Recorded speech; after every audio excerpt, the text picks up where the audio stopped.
Meeting minimum ground clearance is a relatively common problem, especially when abutment setbacks need to exceed 3 meters.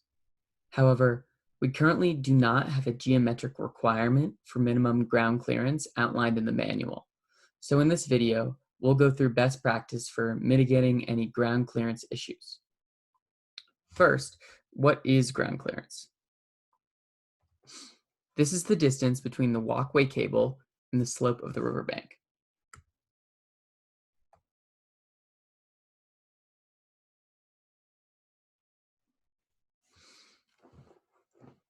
We want to ensure that the cables are not touching the ground to cause wear and tear on the cable, erosion, problems with the decking, and more.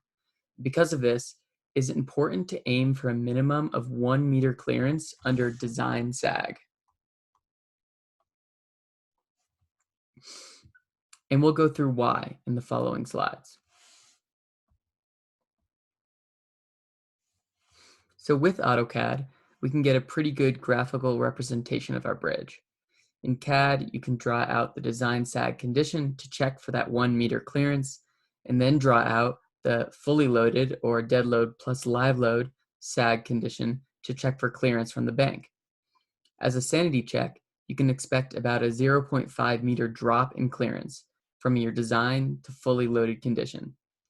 And note that the drop in cable close to the abutments, X2 here, will not be equal to the drop at the low point, X1. Also, the drop will depend on delta H of the structure.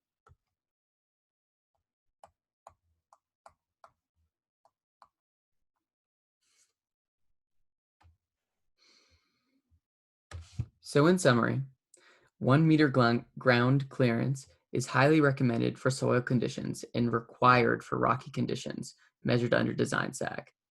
This difference is because rocky conditions are much harder to clear if necessary.